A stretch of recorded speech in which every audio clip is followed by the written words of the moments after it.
Hello, everybody. I'm your host, Zenitsu here, and you're listening to the Digi Talks podcast, the show that covers various topics from news to meta developments and everything in between for the fine folks who love the Digimon trading card game just as much as we do. This is going to be a little bit of a different episode today, in which it's going to be episode 0 of a reboot of the Wolf Den podcast. If you want to think of it as season 2, that's also fine and acceptable.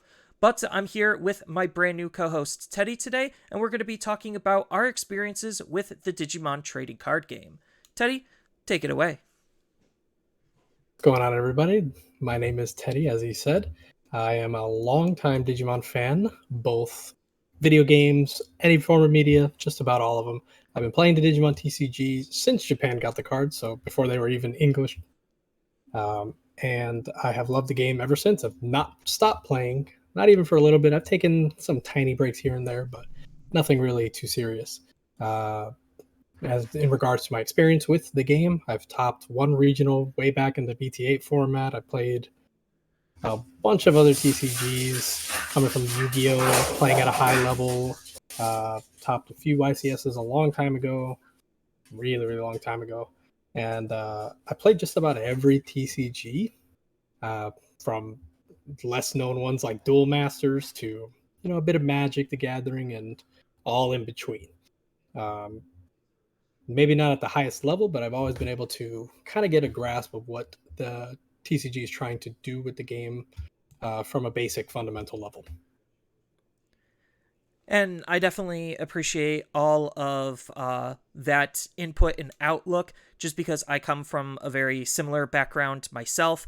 Anyone who's unfamiliar with me, I do run a YouTube channel and a Twitch channel, both under the name of Zenitsu, hashtag shameless plug.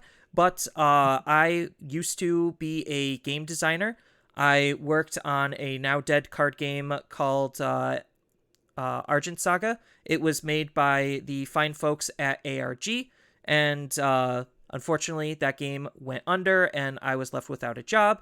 So right now, I'm just scrounging around doing my own thing, working the normal 9 to 5 type stuff. But to get to that position, had to know a lot about card games. I primarily played a lot of Magic the Gathering, and I played a little bit of Pokemon and Yu-Gi-Oh! In my earlier days. And then I kind of, like Teddy, also just played a lot of various other card games, from Force of Will to Buddy Fights, leading me to where I am here with the Digimon trading card game. I'm still always exploring and learning new card games just to kind of see what they do. Just because that's the designer in me. But I'm enjoying my time with the Digimon card game, and I think it's one of the best card games on the market currently. Oh, without a doubt, I absolutely adore this game with all of my heart. Yeah. So I grew up as a Digimon fan myself. I watched literally every season of the anime that I could. I didn't exactly read a whole lot of the mangas just because I didn't know that there was actually a thing. I think the only manga I actually read was like The Adventure of Tai with Zero Maru, and that was, God, so long ago. But I've just always been engrossed with Digimon as new stuff comes out. I've just been in love with the IP from the video game side of things too, as well. Have fond memories of Dusk and Dawn, so I like to think of myself as a Digimon aficionado of some sorts. So from like the lore aspect, I have a pretty decent grasp on the lore on top of being a game designer, playing a plethora of different games. So that's kind of where my level and input kind of comes from, and the direction that I generally take when I'm not only making content, but just talking in general and just having a good time with my friends, trying to help everyone that I can out the best that I can. Man, you might have dated yourself there with that manga reference. That's an old one, man.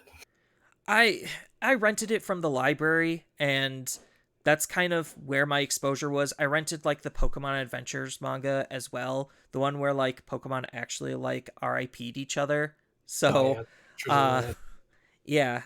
I was it was just free to rent at the library, so why not? And I loved the IP. It just made sense. Oh yeah, I'm on that same boat there. Just about all of the Digimon media. I was probably a little bit deeper than you because I read all the manga from Digimon V Tamer all the way to like Digimon World Redigitized. I mean, Encode, Capering Monster. Yeah, this one, most people won't even know this one. Come on, Digimon, the monster or the Capering Monster Bun. That one's like way back. Most people won't even know that one. Um, but I am very, very engrossed in just about all media Digimon related. So I love this franchise with such a intense passion. So I'm very happy that the game's been doing very well, and Digimon as a whole actually has been doing quite well over here in the West.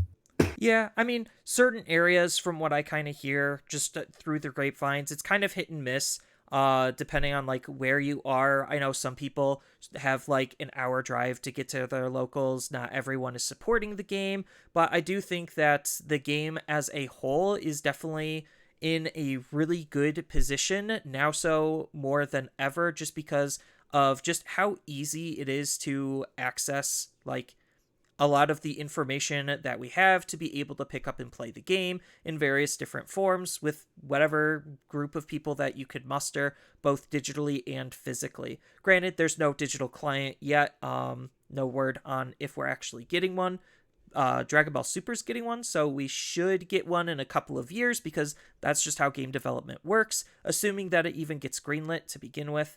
But enough with the negative drag.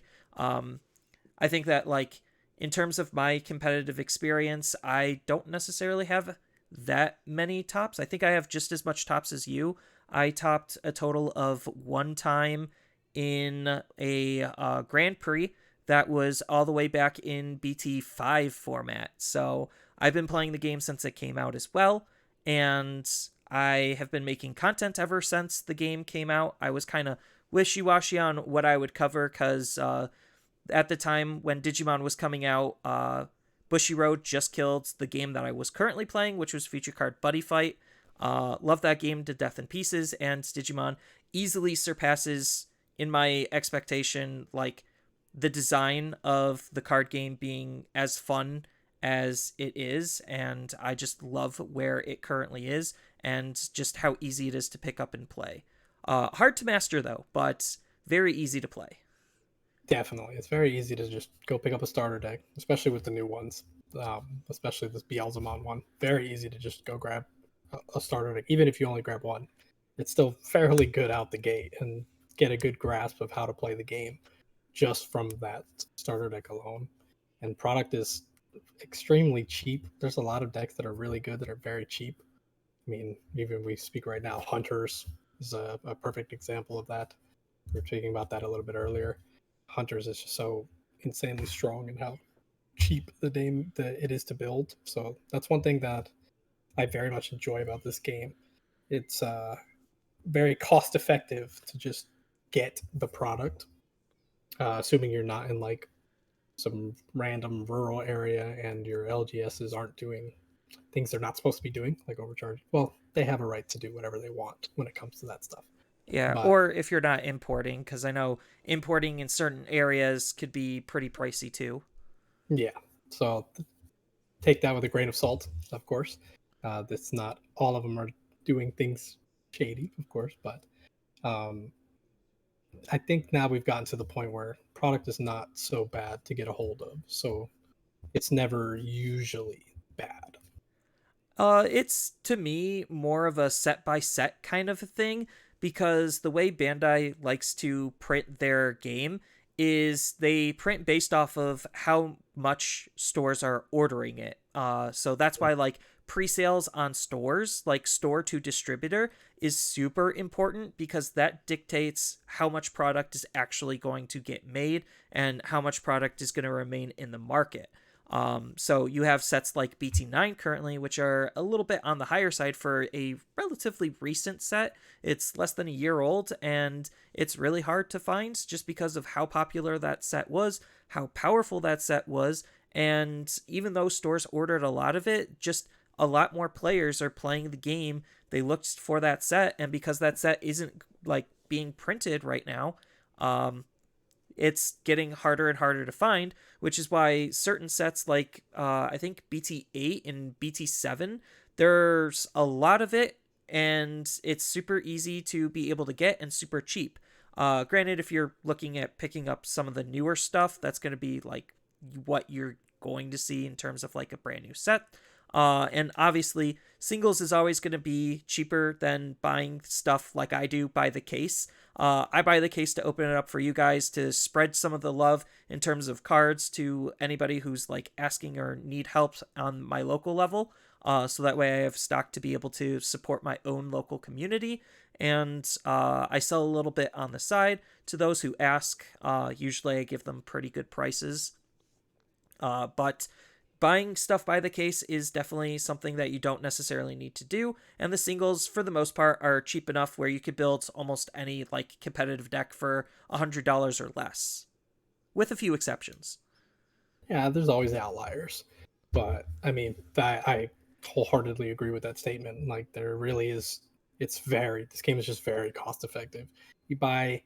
I mean, if you really want to have the fun of buying a box or two, that usually is good enough to get you just about 90% of a deck, a box or two, probably like 2 to 3 boxes, and then you've just about got whatever deck you want to play. Then you might need to buy a few super rares here or there, but for the most part, it's a pretty cheap game to play, which is, I mean, that's already a plus to a lot of people. Um, and especially me, seeing as that I'm just like him, I do buy cases. Um, Probably not the best idea to do, but I enjoy just opening and having just some fun with friends, get a gather around. But that's just me. You don't need to do that at all to play this game on a higher level or anything like that. So I think I think the game is in a pretty good spot monetary wise and cost effect wise. And I definitely think that the set design is actually improving as well, because I remember like when the game first came out, the first like 5 sets, basically Block Zero, was literally just a hodgepodge of just whatever they felt like printing. There was no theming, there was no real rhyme or reason for why anything was the way it was. Granted, they do try to take a lot of the lore into effect when making these card effects, but before, you couldn't actually build a deck out of a single set, and ever since like EX2, they've been getting better and better at least including one deck you're able to build and play out of the box. EX2 had D Reapers, you had BT10 with Cross Hearts, you had EX3 with, for the most part, Dorbikmon or Examon. A lot of the core Examon stuff is in there. Obviously, having outside resources helps. And then now with BT12, you have Hunters.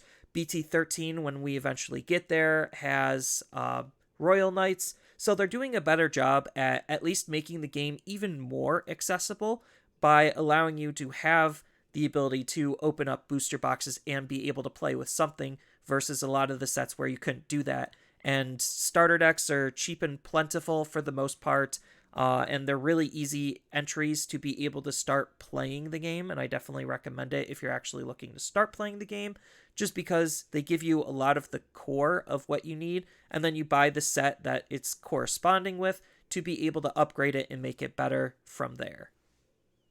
Yeah, I that is probably the best way to get into the game.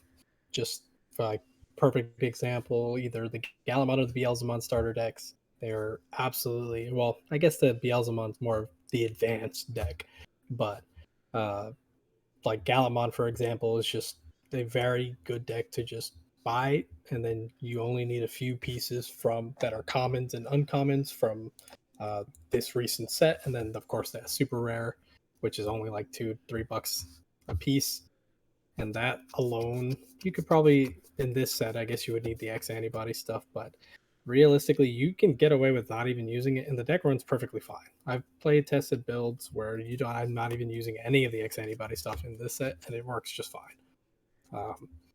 Which makes the deck even cheaper to play, but can still compete. even on a not necessarily the highest level, because I still think right now you need that X antibody stuff, but you could still easily steal games with the starter deck Galamon plus the new Galamon from this set. And I think going back to the design philosophies that the game is currently operating under, there's just a lot of viable decks. Like, just Mm. because something might not be tier one doesn't mean it's not good and playable. I think, like, over the past year, um, I've seen the amount of meta playable decks only increase. Granted, the more events that we have for a particular format or meta, the obvious more decks are going to show up. But we used to have like maybe 10 viable decks per meta, and now that has basically doubled to about 20 playable decks, and that's not even including all of the other rogue decks that people are still playing and testing and finding some success with on a smaller scale. This is just like big, hyper competitive events where these are just your premier competitive spectrum. And the fact that we have so much diversity is a really good sign to the game's health, especially since they're willing to support a lot of various other decks and make sure that there's constant updates so that way you have even more tools to play with. But sometimes the decks that don't, while it does feel bad, Digimon will eventually go back to it. So it's not necessarily a matter of an if, it's more of a matter of a when. Yeah, exactly. That's one thing Digimon, at least the Digimon TCG, is very good with, where they'll double back and then give a lot of support. Sometimes a little bit to a fault. Shine Greymon, we're looking at you. Um, Just but Greymons in general. Who are you talking yeah, about? I mean, you're not wrong. You're not wrong at all. They do love their flagship boy, but it's it's the way they design having the specific themes is such a refreshing way to enjoy a set, like this one being the cross time and having all the protagonists having their separate decks slash being part of having hunters having a specific deck that you can just build right out the gate from the box. That's it's such a good way to get newer players to play the game without killing them for their wallets and things like that. And just because you might not have a playable deck outside of the box doesn't necessarily mean you won't be able to get one eventually. Just because, like, the way the sets are designed, they're designed by supporting each and every color. The game currently has six, technically seven colors, if you want to include white as a color. But they will create evolutionary lines for each of the different colors, and sometimes that will lead to decks, or sometimes that'll lead to the start of a deck. So you could pick up that core and foundation, and then slowly work your way to a deck when the parts and pieces eventually get released. Thankfully, we have a lot of ability to look at what's coming out in Japan to see if something is actually worth investing in or not. So, making sure you can use your resources and be able to just look at what's coming down the pipeline, just because Japan meta is ahead of us, gives you the availability to be more informed than a lot of other TCGs, which gives you more advantage on what you want to think about picking up and playing, which is definitely something really, really interesting that I can't necessarily say about other games. Granted, the flip side is it, sure, sometimes our meta is kind of solved for us, but every region plays differently, every meta is different, and just a cultural difference doesn't necessarily mean everything that worked over in somewhere else is going to work here, which is the magic of just trading card games in general. Oh yeah, I mean, like a good example of that is like way back in BT5. Japan's meta was like them playing Chaos Galamon. That was their meta. Like they played that a lot. That was topping a lot of their format. And whereas if we look at back at ours, we had Lord Nightmon, and so it's like we can't. You have to take some of that stuff with a grain of salt. Of course, they'll find out.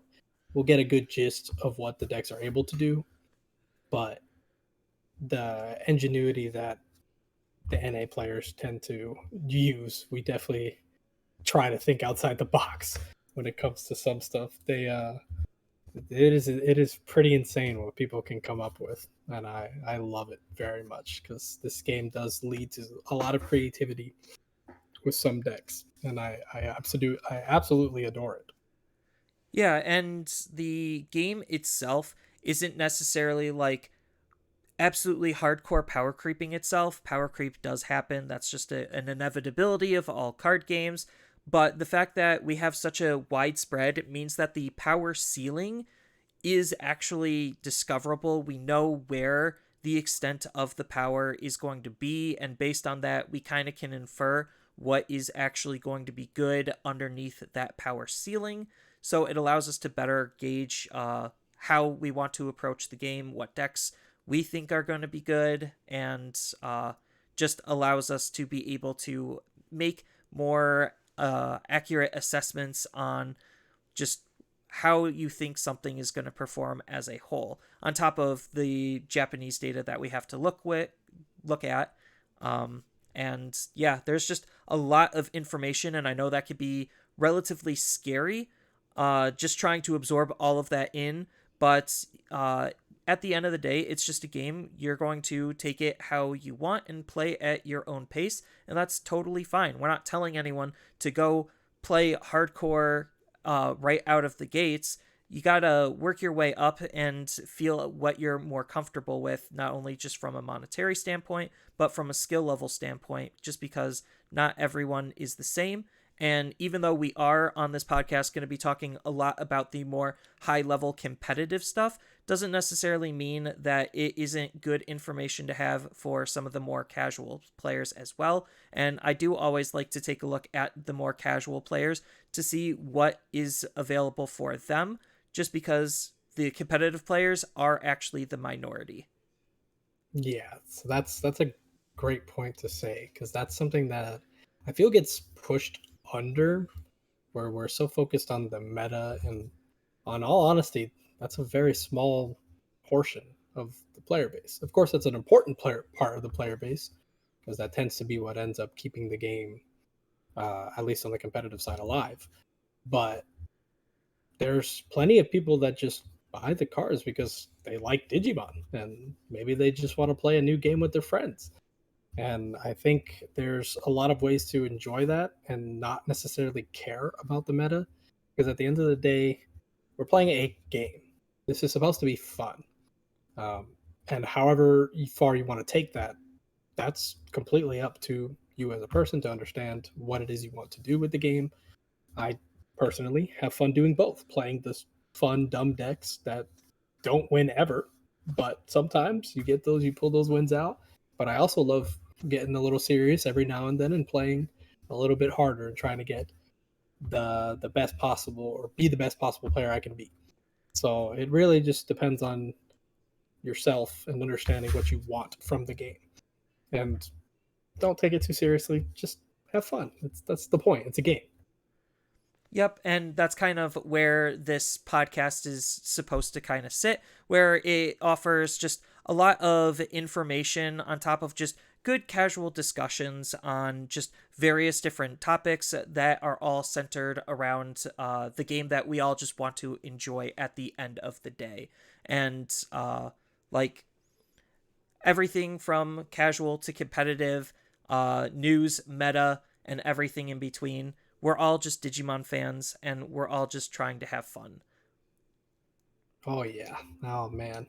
This franchise is just so beautiful to me. There's so much love and care that's gone into it.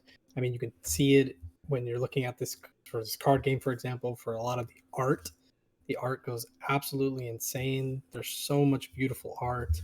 We have great content creators like my friend here, that we just that are so passionate about the game, and even not even about the game, the collectors that just collect the game and things. There's so many interesting and fun ways, and different avenues to really just enjoy Digimon, whether it be the card game or other forms of media like the video games and things like that. Yep.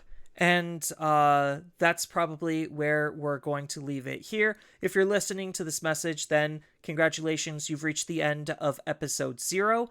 We're going to ideally be releasing more episodes on a weekly basis. They're going to be streamed over on my Twitch channel at twitch.tv/Zenitsu. This is going to go up on various podcasting platforms as well. I have to relearn how to do all of that just because I'm taking the reins on this one versus my previous co-host Nako. And then on top of that, episodes are also going to be uploaded on my YouTube channel under the YouTube channel of Zenitsu. So I want to thank you from the bottom of my heart for reaching the end. And I hope you enjoyed this episode 0. And please make sure to leave us a follow or on the platforms that have subscriptions. Don't forget to subscribe, and I will see you next time.